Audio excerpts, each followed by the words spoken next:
ఈ ఆర్డబ్ల్యూఎస్ కింద హెచ్ఎంఏ మనం సాధించింది.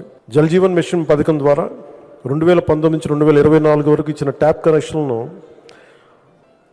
అంటే ఎక్కడికి వెళ్ళినా రివ్యూస్లో ఏముంది అంటే పైపులు వేశారు, ట్యాపులు ఉన్నాయి, ఇన్ని వేల కోట్ల పనులు జరిగిపోయినాయి. కానీ వెళ్ళి చూస్తే ఆ కరెక్ట్గా హాఫ్ ఫర్లాంగ్ దూరంలోనేమో వాటర్ ట్యాంక్ ఉంది, ఆ పక్కనే ఉన్న గ్రామానికి నీళ్లు లేవు.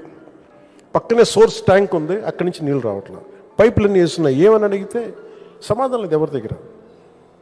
అంటే గత ప్రభుత్వం ఏం చేసిందంటే ఈ పనులకి జల్ జీవన్ మిషన్ కింద డబ్బుల్ని విచ్చలవిడిగా ఖర్చు పెట్టేశారు, నీళ్లు రాలేదు.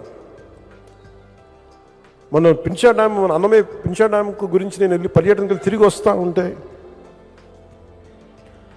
ఒక 10 మంది నివసించే ఒక దళిత కాలనీలో ఒక పెద్ద ఆవిడ వచ్చి నా దగ్గరకు వచ్చి ఏడుస్తాను, ఆపింది బండి. ఏమ్మా ఏంటంటే నీళ్ళు లేవయ్యా, కొంచెం నీళ్ళు ఇప్పించాను మాట్లాడుతుంటే నాకు ఏడుపు వచ్చేసింది ఆవిడని చూస్తే. అంటే ఒక నీళ్లు తాగటానికి అంటే ఏంటని చూస్తే మనకున్న ఈ హైట్ కంటే కూడా కొంచెం ఒక 5.5 అడుగులు 6 అడుగులు ఎత్తుంది అంతే. 10 కుటుంబాలు ఉంటాయి, దాన్ని ఎవరు పట్టించుకోరు.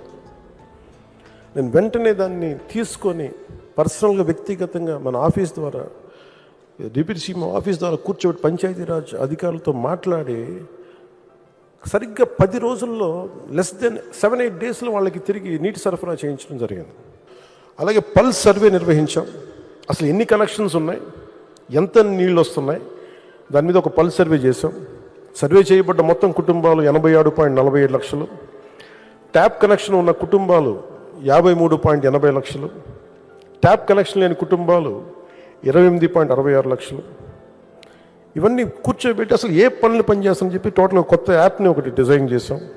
సత్యసాయి తాగునీటి ప్రాజెక్ట్ కోసం సత్యసాయి జిల్లాలో, అనంతపురం మరి సత్యసాయి జిల్లాలో 1325 గ్రామాలకి ఈ పథకం ద్వారా 16.22 లక్షల ప్రజలకి తాగునీరు అందించబడుతుంది. కానీ 8 నెలలుగా అక్కడ పనిచేసే కార్మికులకి జీతభత్యాలు లేవు.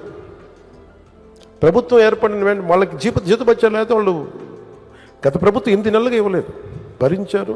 వెంటనే దృష్టికి తీసుకురాగానే, గౌరవ ముఖ్యమంత్రి గారి దృష్టికి తీసుకురాగానే వెంటనే వాళ్ళు నలుగుతున్నారు అధికారులు, వెంటనే మన కార్మికులు నలుగుతున్నారు, ఇబ్బంది పడకూడదని చెప్పి ఆయన దృష్టికి తీసుకురాగానే వెంటనే 30 కోట్ల రూపాయలు విడుదల చేసి కార్మికుల ప్రాణాలు కాపాడినందుకు మనస్ఫూర్తిగా చంద్రబాబు గారికి నా ధన్యవాదాలు తెలుపుకుంటున్నాను.